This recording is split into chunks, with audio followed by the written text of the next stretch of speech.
más grande el que conmigo está. Sé que la victoria es grande, si es grande la batalla, pero es mucho más grande el que conmigo está. Sé que la victoria es grande, si es grande la batalla, pero es mucho más grande el que conmigo está. Sé que la victoria es grande, si es grande la batalla, pero es mucho más grande el que conmigo está. Iniciando una nueva serie y le hemos titulado Getsemaní. Esta serie podría ser muy adecuada para un tiempo navideño, para una Semana Santa, porque vamos a exaltar el trabajo de nuestro Señor Jesucristo en la cruz y sobre todo vamos a resaltar un poco cierta simbología que aparece en la lectura que les voy a leer a continuación. Mateo 36:36 dice: entonces llegó Jesús con ellos a un lugar que se llama Getsemaní y dijo a sus discípulos: sentaos aquí entre tanto que voy allí y oro. 37 y tomando a Pedro y a los dos hijos de Zebedeo comenzó a entristecerse y angustiarse en gran manera. 36 entonces, vamos a leer el verso 38, dice el verso 38. Entonces Jesús les dijo: mi alma está muy triste hasta la muerte, quedaos aquí y velad conmigo. Yendo un poco adelante, se postró sobre su rostro, orando y diciendo: Padre mío, si es posible, pase de mí esta copa, pero no sea como yo quiero, sino como tú. Este pasaje es un pasaje muy triste cuando nosotros profundizamos, porque comenzamos leyendo el verso 36, donde dice que esto dio lugar en un jardín que se llamaba Getsemaní. Cuando nosotros estudiamos el significado de Getsemaní, es una palabra aramea que viene de prensa, literalmente, cuando Jesús dice: Señor, si fuera posible no pasar por esta prensa, ¿verdad? Si hubiera otra posibilidad, pero si no es tu voluntad, prénsame. Vamos a aprender entre la parte 1 y la parte 2 especialmente sobre el significado del grano de olivo y lo poderoso que es ese grano de olivo, y cómo Cristo se identifica con este olivo, cómo su padecimiento en la cruz se compara con una prensa de aceite. Cuando el primer Adán, Dios lo pone en un jardín que literalmente es un jardín de paz, de tranquilidad, Jesús, el segundo Adán, hace todo su trabajo en un jardín totalmente opuesto al primer jardín. Aquí se trata de darlo todo. Y vamos a estar hablando sobre cómo Jesús demanda lo mismo de nosotros, que no demos parte, sino que lo demos todo.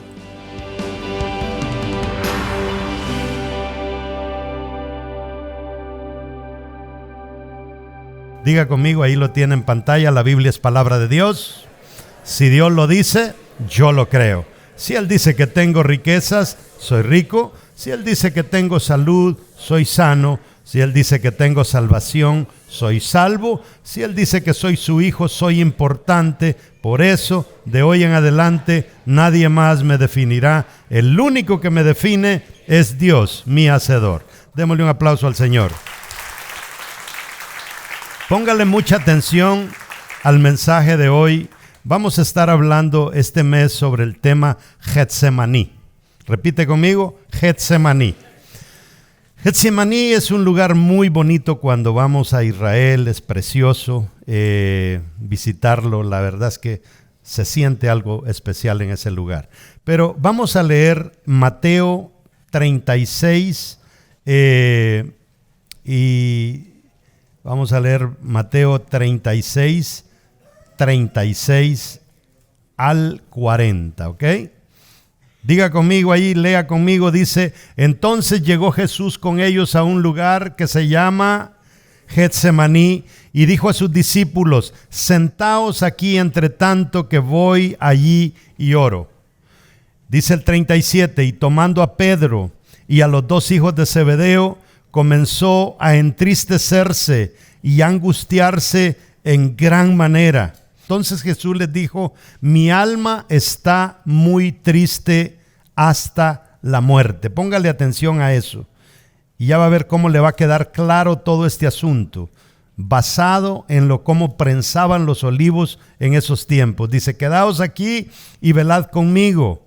Yendo un poco adelante, se postró sobre su rostro y orando y diciendo, Padre mío, si es posible, pase de mí esta copa. Ya va a entender a qué copa se estaba refiriendo el Señor Jesús.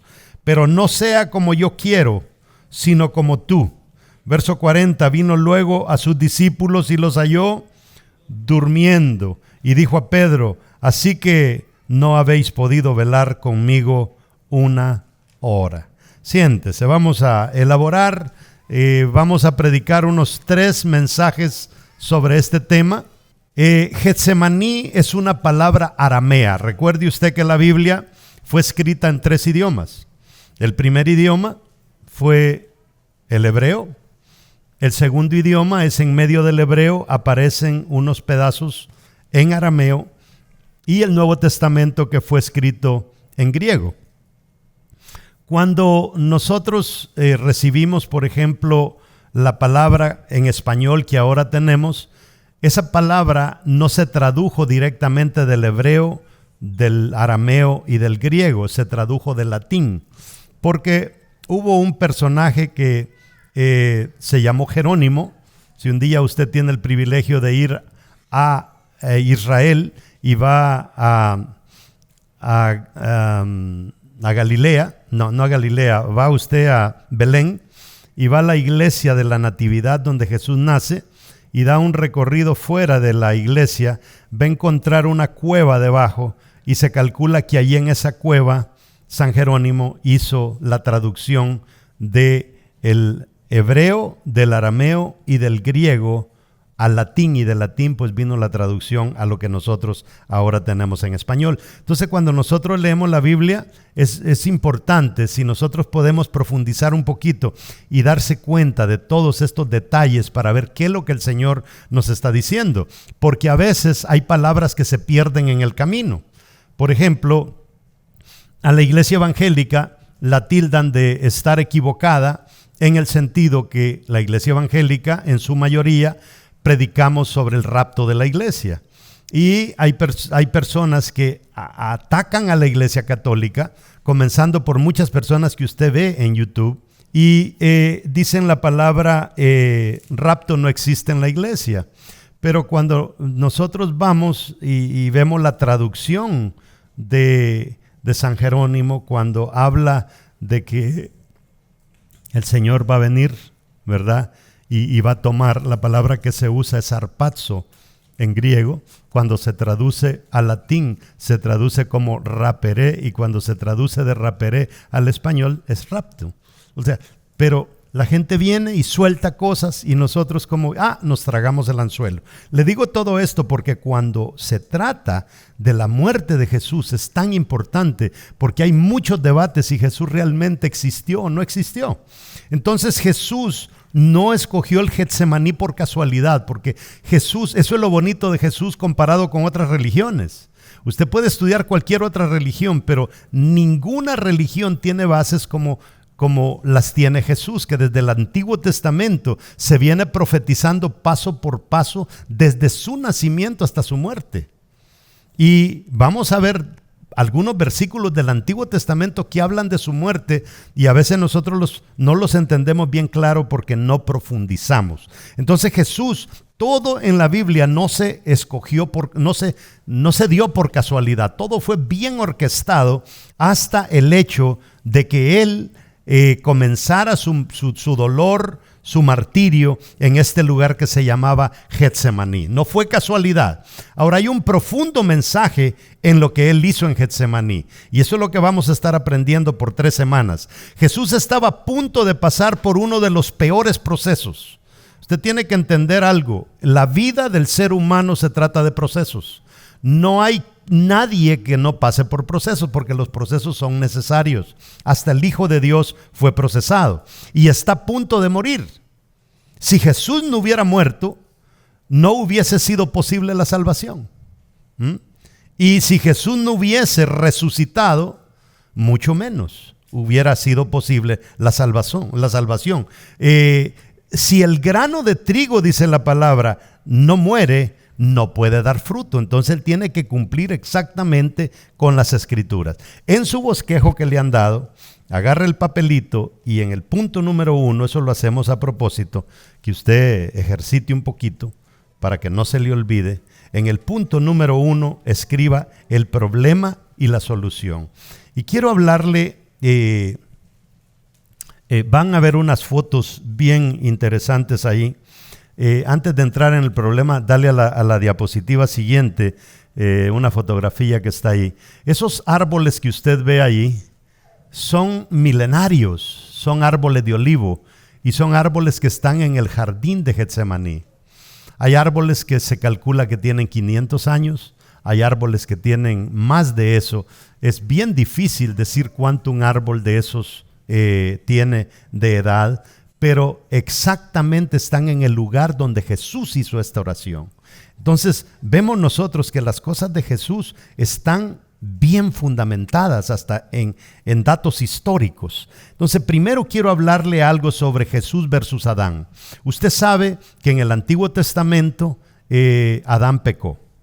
Y muchos de nosotros y aún gente de otra religión nos preguntan y dicen, ¿cómo es que los evangélicos dicen de que si Adán pecó todos estamos contaminados con el pecado? ¿Verdad? Y es bien sencillo. La forma en que yo se lo pongo es cuando usted, por ejemplo, va a escribir un tratado, va a escribir un bosquejo de algo, va a escribir un libro, antes de mandar a imprimir 20,000 copias, eso lo pasa usted por muchos filtros, personas que le corrijan la ortografía, que le corrijan el tema de las ideas que usted quiere comunicar y las palabras que usted utiliza para comunicar todo eso. Hay un equipo que viene y le filtra a usted todos los errores, pero cuando eso se manda a imprimir, si quedó un error en el original, ¿qué pasa con las copias? Todas las copias salen con el mismo error, ¿verdad? Y algo similar es lo que pasa con el pecado de Adán. Adán introdujo el pecado. Y la Biblia literalmente, cuando usted lee en 1 Corintios 15:45, así también está escrito: fue hecho el primer hombre, Adán, alma viviente, y el postrer Adán, espíritu vivificante. Entonces partamos de esa idea. Literalmente, Cristo viene a ser un segundo Adán que viene a corregir la metida de extremidades del primer Adán. ¿Está conmigo? ¿Está ahí? Ahí lo dice en 1 Corintios, así también está escrito. Entonces dice, el primer Adán fue alma viviente, o sea, él era almático, ¿verdad? Igual que nosotros, ¿verdad? Nosotros nos hacen una y nos queremos desquitar. Eso quiere decir ser almático, ¿verdad? Como que el viejo hombre siempre está queriendo salir. Y dice que el postrer Adán fue espíritu vivificante en el sentido de que él tuvo que sujetar la carne como nadie más, de lo contrario no hubiera ido a la cruz. Es más, cuando él dice, pasa de mí esta copa, literalmente él está pasando por ese proceso de vencer la carne. Señor, ¿habrá otra manera de que yo pueda salvar a la humanidad que no sea morir en esa cruz? De no ser aplastado aquí en Getsemaní. Eso es lo que él está hablando. Entonces el segundo Adán viene a corregir el pecado. Porque esto también yo lo quiero aclarar. Hay tantas religiones que están predicándose ahora porque las redes sociales han ayudado mucho, pero al mismo tiempo están perjudicando demasiado. Porque cada persona está expresando sus ideas desde cualquier punto de vista y cualquiera termina loco. ¿Ah? Entonces, lo importante es que nosotros entendamos que entre el cristianismo y otra religión hay tres cosas súper importantes. Una de esas cosas es que literalmente existe el pecado. No podemos decir que no. Segundo, es que así como existe el pecado, existe el mal y existe el bien. Tercero, el ser humano está separado de Dios. Lo que le llamamos, la palabra le llama muerte. Y cuarto, nada de eso se puede corregir si no hay un proceso salvífico. Solamente el cristianismo tiene solución para esas cuatro cosas. Y podemos agregar a esas cuatro quizá unas tres más, pero quedémonos con cuatro. Solamente el cristianismo le pone fin al pecado, le pone fin a la muerte y le pone fin al mal en nuestra vida. ¿Está conmigo? Está ahí. Ahora, tenemos a un primer Adán, alma viviente, a un segundo Adán, espíritu vivificante, ¿verdad que no está poniendo atención? Tenemos a un huerto y tenemos a otro huerto. El primer huerto se llamó Edén, jardín. El segundo jardín se llamó Getsemaní. Mire cómo todo va de la mano. Adán, Getsemaní, Edén, Getsemaní. Como sabemos, todo comienza en un jardín. Allí comenzó la humanidad y allí comenzó el error. Y en otro jardín se corrige el error. ¿Está conmigo? Y allí dio inicio el pecado y la muerte en el primer jardín. Ahora, fue en otro jardín que se solucionó todo. Es que la Biblia es bien detallada, el cristianismo es bien detallado. No solamente es que murió y nos salvó, no, Él le puso lujo de detalles a cómo hizo las cosas. Allí, en este nuevo jardín, se soluciona el problema y se puso fin al pecado y el ser humano es devuelto a la vida. O sea, muerte, la Biblia no le llama muerte al que su alma salga de este cuerpo, porque eso no es muerte, eso es transición. Usted ya murió una vez, como se lo he dicho en muchas ocasiones, cuando murió al vientre de su madre. Esa fue la primera muerte. Pero dígame si no sigue vivo. Sí. Y un día va a morir a esta vida y va a nacer a la eternidad y va a seguir vivo. Entonces, lo que nosotros le hemos estado llamando muerte es transición. La muerte es cuando nosotros nos separamos completamente de Dios. Cuando usted queda apartado y separado de Dios sin posibilidades de pasar la eternidad con Él, a eso sí se le llama muerte. Y eso lo vino a corregir Jesús. Ahora, Getsemaní significa, jardín del Edén, el Edén significa lugar de deleites y placer. ¿Qué significa el Edén? Lugar de disfrutar. Adán disfrutaba, él estaba feliz de la vida, él no conocía, ¿verdad?, lo que es hacer el mal, pecar, eso no lo conocía. Era un lugar de placer y de deleite. Pero Getsemaní, totalmente al contrario, significa prensa de aceite. El molino donde molían las uvas, y ve la prensa al otro lado, y esa prensa le ponían piedras. Y tenía escalafones arriba donde para cada tipo de aceite, que lo vamos a ver la semana que viene, le ponían la pesa. Si usted quería otro aceite, le movían la pesa. Quería otro aceite, movían la pesa. Y el último aceite también movían la pesa. Sacaban 4 tipos de aceite cuando lo prensaban. O sea, todo esto nos está enseñando Jesús con Getsemaní. ¿Cuántas veces habíamos profundizado sobre esto?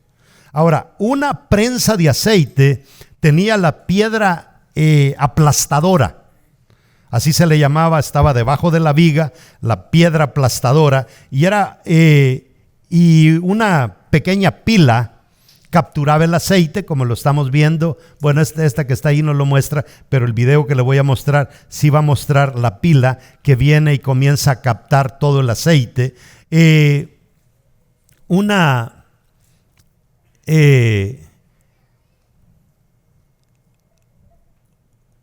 Debajo de esa piedra aplastadora le metían unos ciertos filtros llenos de, que ya se lo vamos a mostrar, de semilla quebrada, de pulpa quebrada, para que comenzara a aplastar y comenzara a salir el aceite. Ahora, la prensa es necesaria para el proceso. ¿Qué es lo que el Señor me está enseñando a mí? Cristiano que no es procesado es un cristiano peligroso.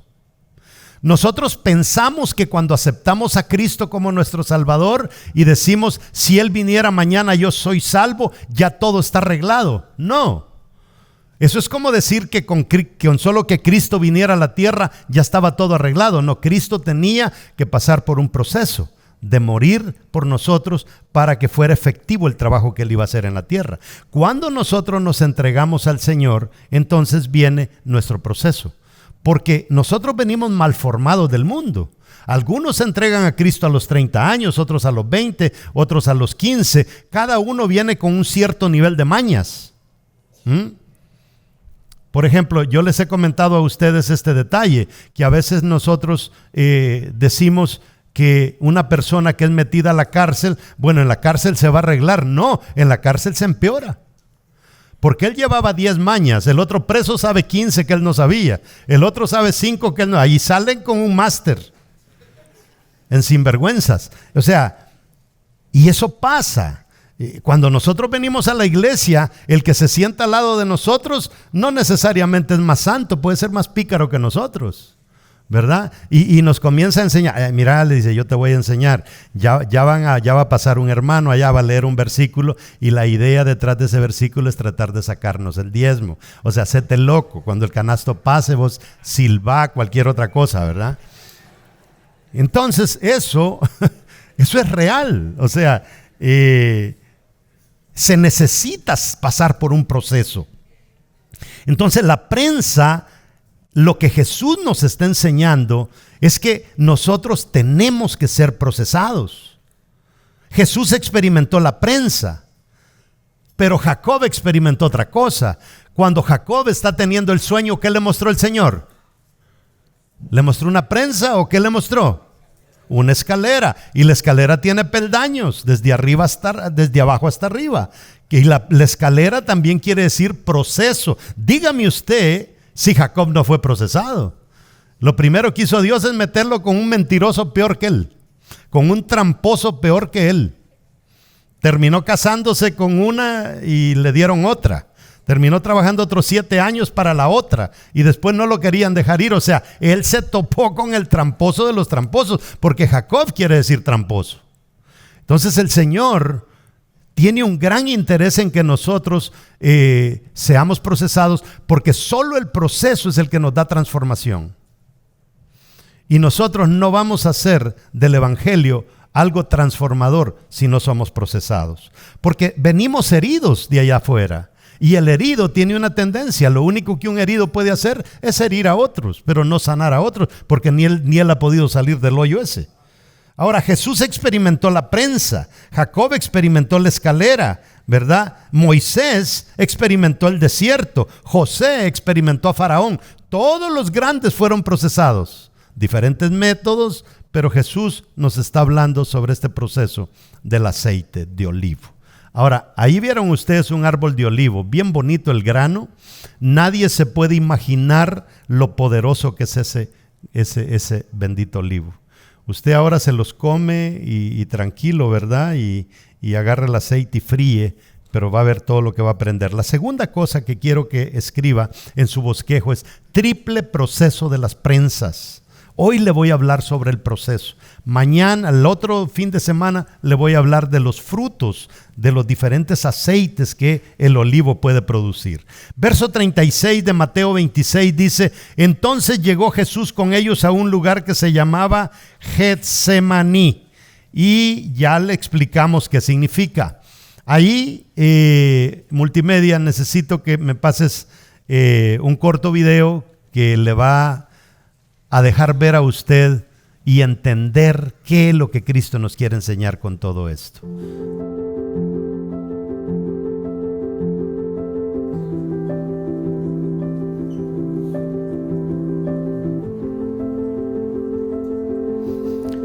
Ese es Getsemaní.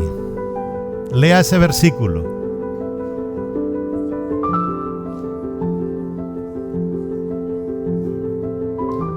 Mire el proceso.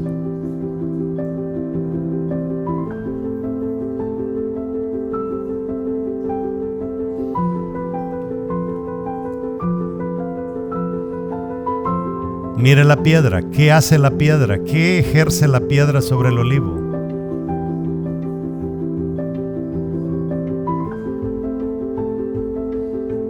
Mire todo lo que nos quiere enseñar Jesús. Lea ese versículo. Molido por nuestros pecados. Mire a qué se refiere ese versículo.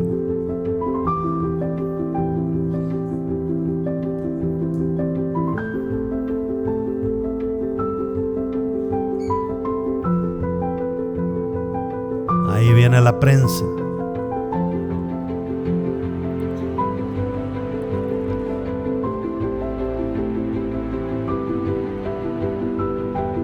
Mire lo que dice Lucas. Oraba más intensamente, era su sudor como grandes gotas de sangre. Mire a qué se refería la Biblia con eso. Ahí está la pila que le hablaba, donde cae todo el aceite. Del aceite se sacaba la luz en ese entonces. Ahora entendemos Juan 8:12.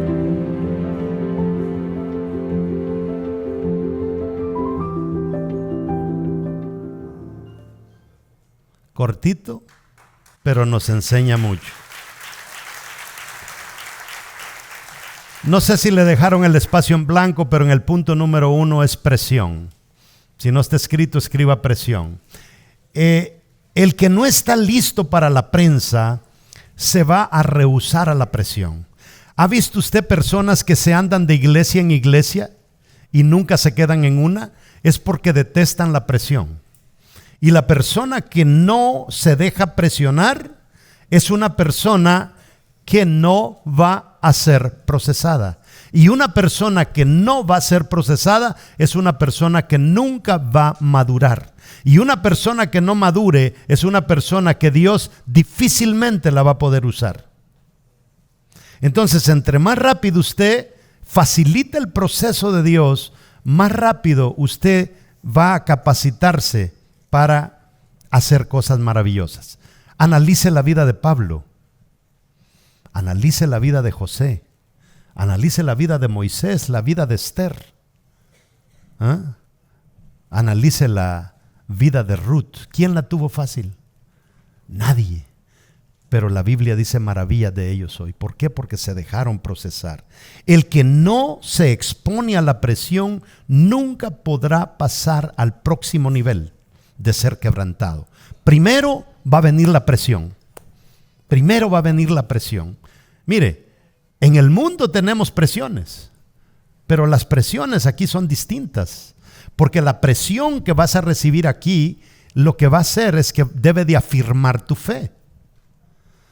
Entonces el enemigo va a intentar hacer que la presión en la iglesia sea malinterpretada contigo. ¿Cómo puede ser que ahora que yo me uno a Dios, ahora estoy sufriendo tanta presión? Alguien le oí decir algo ayer que decía, hoy en la mañana me decía alguien que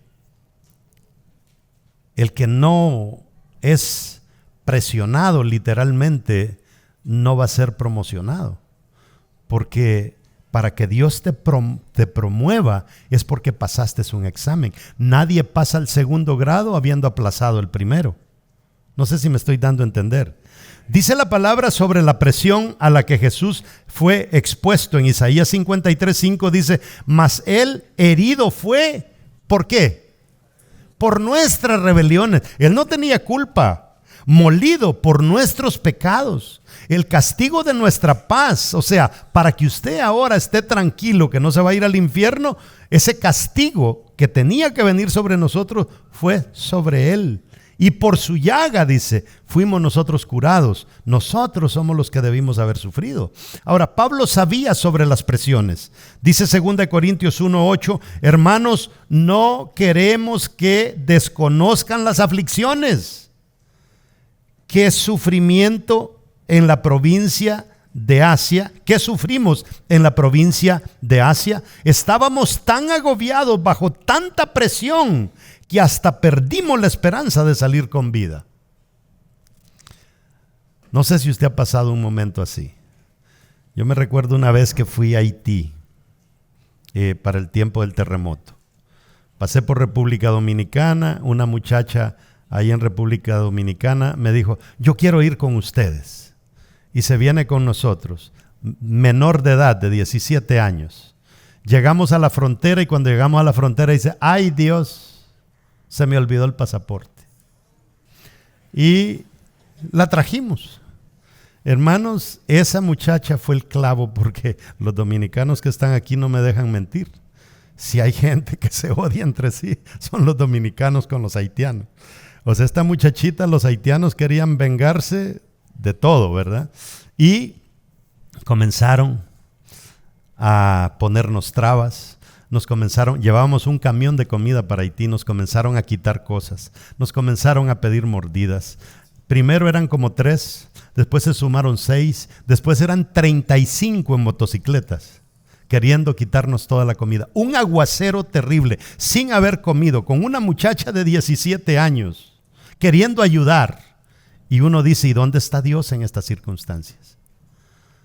Hermanos, casi que al final nos dejaron ir, casi con la mitad de las cosas, y gracias a Dios pudimos hacer lo que habíamos llegado a hacer. Pero para mí ese fue un momento de mucha presión. Yo no sabía, yo le pedí a Dios que estos no fueran a agarrar a esa muchacha y la fueran a violar.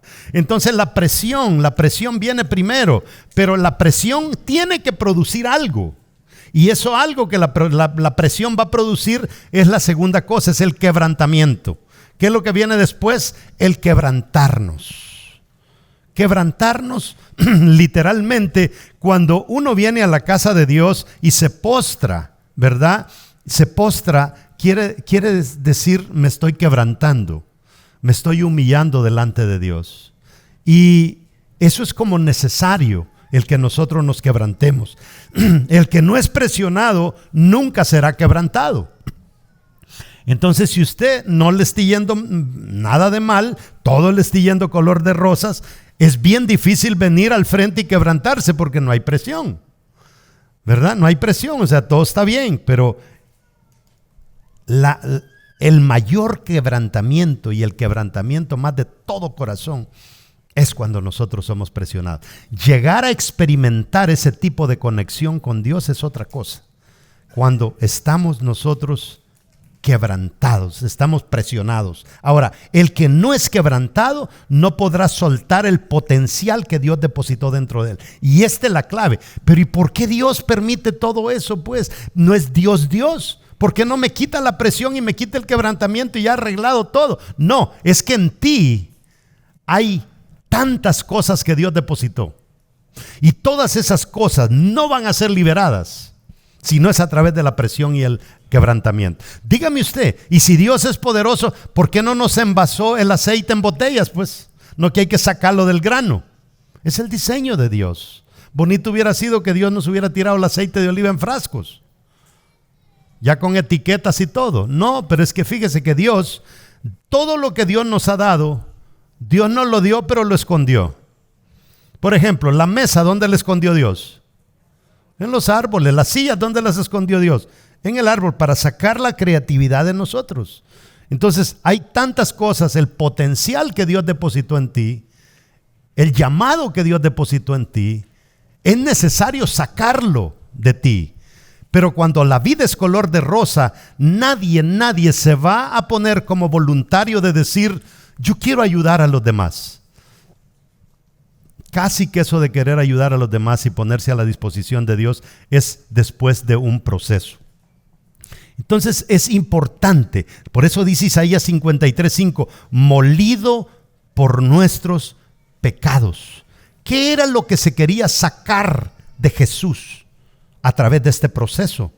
Pues literalmente es sacar el tema de la salvación de Él. Y eso solamente se podría lograr sacando hasta la última gota de sangre de Jesús, para que después de ser desangrado, Él muriera, y después de morir, el ser sepultado, después de ser sepultado, el ser resucitado, y ahora usted y yo podemos ser salvos. Todo eso salió de Él sin haber pecado. Lo hizo llevando nuestros pecados. Ahora, la materia,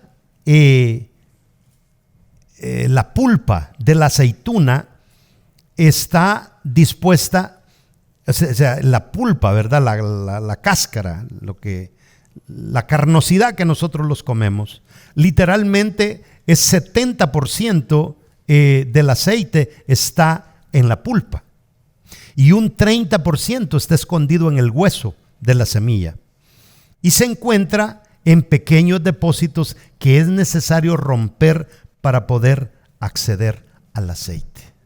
Ahora, yo te hago la pregunta a ti. Si Dios te hizo un gran llamado, por ejemplo, a ser un pastor, a ser un evangelista, ¿dónde Dios metió, en qué depósito metió Dios ese llamado?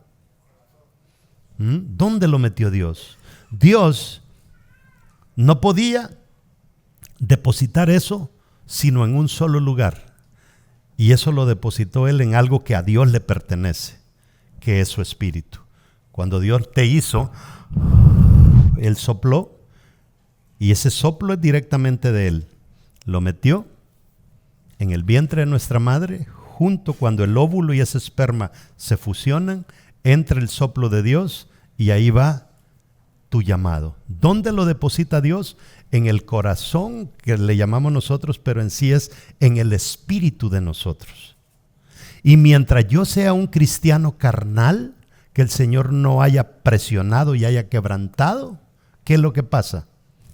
Nosotros vamos a ser carnales y nunca vamos a accesar a nuestro espíritu. Somos carnales, ¿verdad?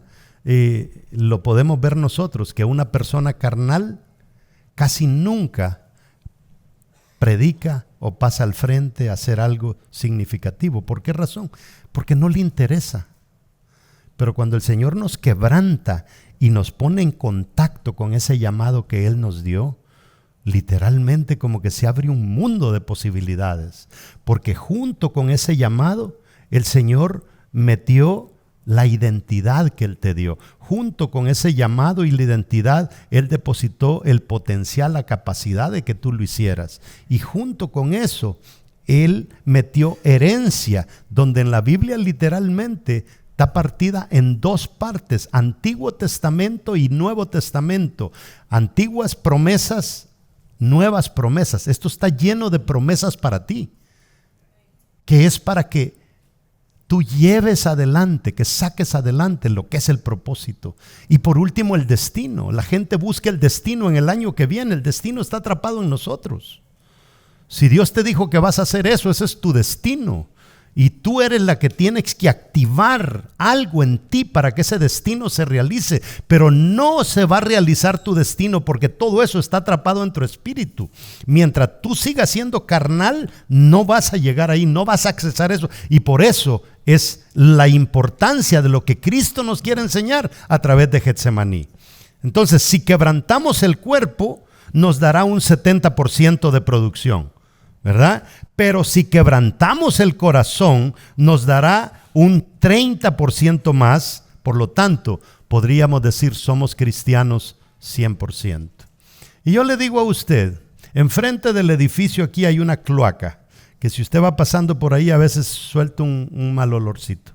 Si yo vengo y agarro un gotero y voy a sacar una gota de esa cloaca y usted me dice, pastor, tengo sed, le doy una botella, le destapo la botella y le echo una gotita de esas aguas, ¿usted se la tomaría? No, pero sí queremos que Dios, con una gotita de sinvergüenza que somos, nos trague. ¿Me entiende? Es tan importante lo que le estoy enseñando. Cuando el diablo quebrantó el corazón, si el diablo quebranta tu corazón, él lo daña. Pero cuando Dios quebranta el corazón, Él lo capacita. Esa es la gran diferencia. Y hay personas que vienen a la iglesia con el corazón reventado, pero fue el diablo el que se lo reventó. Y ahí vienen tantas canciones, ¿verdad? La persona quebrantada del corazón se dedica al vicio, las drogas, el alcohol y todo lo demás. Mientras cuando nosotros somos quebrantados, nuestro corazón es quebrantado por Dios, lo buscamos a Él porque entendemos que solamente en Él está la solución. Ahora, el problema es que Dios está tratando de quebrantar corazones que ya fueron quebrantados por el diablo. Quiero leerle en Isaías 57:15, dice, porque lo dice el excelso y sublime, el que vive para siempre, cuyo nombre es santo. Yo habito en un lugar santo y sublime, pero también con el contrito y humilde de espíritu, para reanimar el espíritu de los humildes y alentar el corazón de quienes dice, de los quebrantados. Entonces, es bien importante. Ahora, el problema es que podemos venir todos quebrados del mundo y cuando ya el Señor Él nos pone su bálsamo y podemos sentir la benevolencia de Dios, ¿qué es lo que pasa? Años después se nos olvida y comenzamos a desear las cebollas y los puerros de Egipto, ¿verdad? Y que vemos a aquel que compró carro nuevo y nosotros aquí con 3 células. Y que quiere comprar casa y que usted tuvo que dejar el part-time en la noche por meterse en lleno con el Señor. Entonces el diablo comienza a mostrarnos un mundo como para hacernos volver al lugar de donde vinimos. Y eso lo predicamos hace un par de semanas, cuando el pueblo de Israel le dice a Dios: nosotros nunca hemos sido esclavos. Y habían sido 400 y pico de años esclavos en Egipto y ya se les había olvidado. Ahora, es donde la persona debe entender que lo único que el diablo ha tratado de hacer es destruir, pero Dios quiere reconstruir. Por eso en el cristianismo se usa mucho la palabra restaurar, porque nosotros venimos desbaratados y el Señor nos comienza a restaurar. Pero en ese proceso de restaurar, cuando usted agarra la parábola se me vino en inglés, el que trabaja el barro, el potter, el alfarero, ¿verdad? Que vienen arenas en el barro. El alfarero lo primero que hace es sentir el barro, y cuando siente una arena la saca, porque esa arena puede ser suficiente para que la jarra se rompa. Y por ejemplo, nosotros usamos en español la palabra sincera. Y decimos, es que hay que ser sincero. ¿Sabe usted de dónde viene la palabra sincero? Dicen que en los tiempos antiguos, tiempos de los griegos, hacían las jarras y todas las tinajas, y cuando las terminaban y las metían al horno, les echaban agua, y al echarles agua pues se veía si eran a prueba de agua o no, y veían que comenzaba a salir agüita de una de ellas, agarraban cera por dentro y le untaban cera y la llevaban al mercado. Entonces cuando alguien mandaba a comprar una tinaja, decía: tráeme una, pero tráeme una sincera. De ahí viene la palabra sincera, porque habemos muchos de nosotros que nos tapamos los huequitos con cera y nos queremos vender como que somos puros, pero estamos llenos de grietas. Es tan importante que usted vea lo que Dios está tratando de enseñarnos. En la iglesia hay gente que el diablo les ha quebrantado el corazón, ¿verdad? Y unos pocos que ha sido Dios el que lo ha quebrantado. Por eso es bien difícil para mí guiar a un grupo donde hay de todo. Hay personas que ya verdaderamente entendieron todo esto y pasaron el proceso, pero hay otros que no se dejan procesar, otros que están a medias, y no es fácil para uno como pastor. La gente que está en la iglesia con el corazón quebrantado por el diablo no pueden ser productivos. Son como olivos que no dejan que se les extraiga el aceite. Por eso aún cuando los animales eran llevados al sacrificio en el Antiguo Testamento, metían a todos los animales que iban a sacrificar en un corral, del corral los metían en una manga y allá adelante estaba el sacerdote matando animales, sacrificándolos. Pero cuando un animal hacía ruido y berreaba, ese lo sacaban, decía: sáquenlo, no está listo todavía. Solo el que enmudecía era el que era sacrificado. Por eso dice que Cristo enmudeció. No anduvo: ay, ¿por qué yo pues? ¿Y por qué yo, Padre? Mire ese montón de sinvergüenzas, ¿verdad? Y yo tengo que morir por ellos. No, Él cayó y Él se sujetó a lo que Dios lo estaba llamando a hacer. El herido del corazón es agresivo, es defensivo, es pícaro, lleno de mañas, y ha desarrollado una caparazón que no se deja procesar. O sea, ahí, ¿verdad? A veces aguanta, pero no cambia. Y mire, tenemos su cuerpo y lo pone al servicio de Dios, pero no tenemos su corazón. Hay gente que le gusta servir. No, mira, anda, tráeme este coso aquí. Híjole, pero está lejos. Pero yo voy, pastor. Ponen su cuerpo al servicio, pero no su corazón. Y por eso hubo gente en el tabernáculo que Dios los dejó afuera, que sirvieran, porque solo querían poner su cuerpo, pero no querían poner el corazón. Jesús habló que si el grano de trigo no muere, no puede dar frutos. Ese es un principio. Lea conmigo Juan 12:24. En verdad os digo que si el grano de trigo no cae en tierra y muere, queda él solo, pero si muere, produce mucho fruto. Terminamos con la 3, extraer el aceite. Eso es lo importante. Primero la presión, después el quebrantarse y después sale el aceite.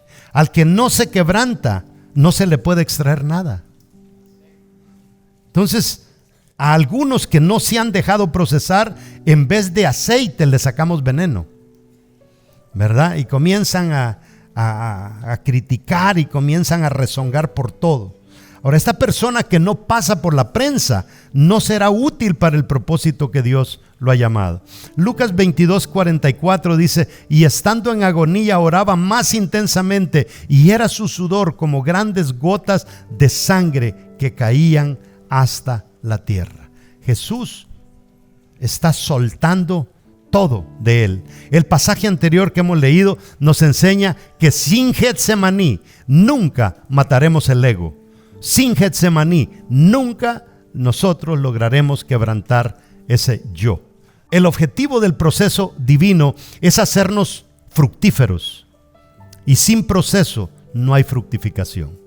Metas eso en la cabeza. Sin proceso, diga conmigo, sin proceso no hay fructificación. Y aquí es donde este versículo tiene sentido. Juan 8:12. Otra vez Jesús les habló diciendo: yo soy la luz del mundo.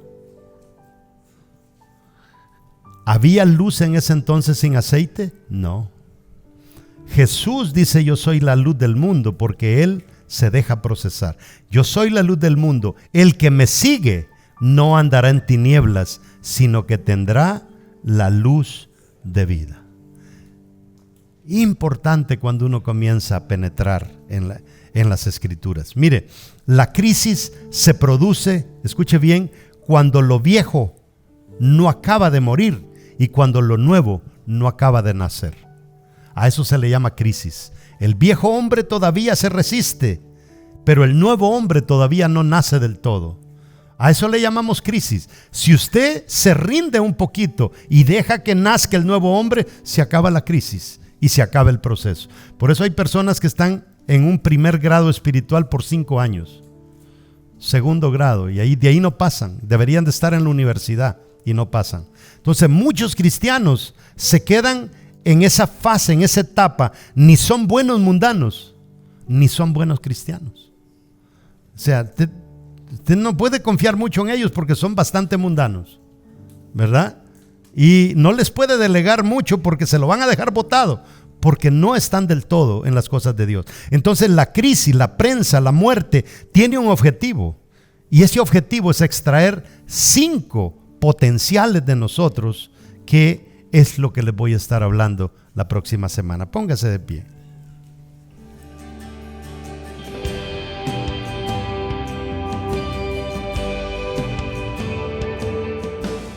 Algo que escuchamos muy a menudo es la palabra crisis, y a veces sentimos que es tan difícil definirla, pero como la hemos definido al final de esta prédica, dijimos que la crisis se produce cuando lo viejo no acaba de morir y cuando lo nuevo no acaba de nacer. Literalmente, cuando una mujer da a luz a un bebé, hay una crisis, ¿verdad? Que el niño no nace del todo, no muere del todo al vientre, pero tampoco nace del todo a esta nueva vida. Y literalmente es por lo que todos pasamos después de haber aceptado a Cristo como nuestro Salvador, ¿verdad? Pasar por esa crisis de que salimos del mundo, pero no nos hemos soltado del todo del mundo. Nacimos a Cristo, pero no hemos nacido completamente. Y Jesús literalmente nos está enseñando en esta prédica: yo me lancé sin dejar reservas. Y eso es lo que nos queda a nosotros. Para nacer del todo, no podemos estar contemplando todavía vida en el vientre. Si ya nacimos, no podemos seguir llorando por el cordón umbilical. Debemos de nacer a esto. Y si usted nos ve por primera vez o por segunda vez, o le gustan las prédicas cristianas, pero nunca ha hecho un pacto con el Señor, ¿por qué no lo hace esta vez? Es un momento muy adecuado. ¿Se anima? Si se anima, haga esta oración conmigo. Diga conmigo: Señor Jesús, gracias por hasta esa última gota de sangre que salió de ti como un olivo. Así como el olivo es prensado y suelta todos sus aceites, tú soltaste todo a través de tu sangre y nos diste salvación. Sé que me he equivocado, sé que he pecado, pero también sé que me has perdonado. Gracias por escribir mi nombre en el libro de la vida. Amén. Si tú hiciste esa oración, no te quedes ahí. Plántate, crece, métete a una iglesia relevante en la ciudad donde vives y tu vida va a ser revolucionada, pero tú vas a revolucionar también tu entorno a través de tu vida. Dios te bendiga.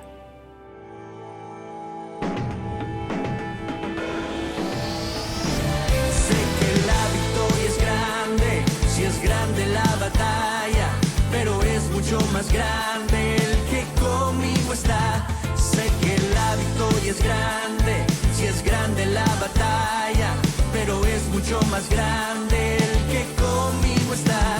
Sé que la victoria es grande, si es grande la batalla, pero es mucho más grande